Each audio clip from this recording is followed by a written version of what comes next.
Ишембай калаһы янындагы Иске Ишембай касабаһы буларак билдәле булган торак пунктына Юрмата руы башкорты Ишембай Акбердин 1715 елда нигез ала. Тарихта билдәле Акбердиндар нәселе буындар бәйләнешен барлап, барлык тугандарын бергә йыйды. Шәҗәрә ысын мәгънәһендә рух һәм күңел байрамына үрелде. Илһиярлек, татулыкка идегән сара буындар арасындагы бәйләнеште ныгытты. Үзеңнең тукымыңды яки үзеңнең нәселеңде белү ул элегелектән булган бит инде һәм дини яктан караганда ла Мөхәммәд саллаллаһу алейһи ва сәллям үзенең нәселен яхшы белгән.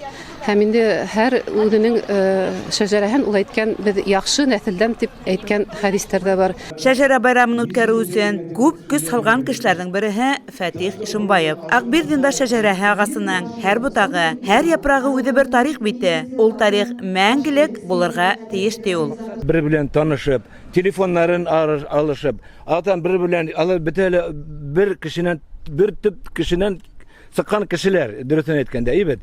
Шуның танышып, белешеп, телефоннарын алышып, һөйләшеп һәдәп яшәгәннәр, алар без беләннәр, алар бер-бире белән агайны. Вот самое главное.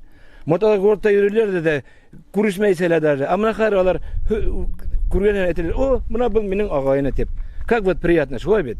Авылдаштары, тугандары белән күптән аралашмаган, күрешмәгәннәр өчен был сара ысын мәгънәһендә зур байрамга үрелде.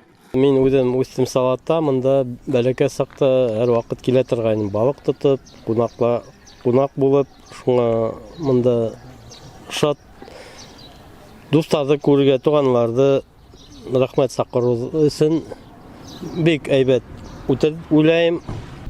Иске Ишембайда буындар бәйләнешен ныгыткан, туганлык ептәрен барлаган шәҗәрә байрамы гөрләп узды. Авылдардан гына түгел, республиканың барлык тарафтарыннан кунактар кайтты бында. Хәнә Максутова, Илназ Биккужин, Ишембай хәбәрдәре.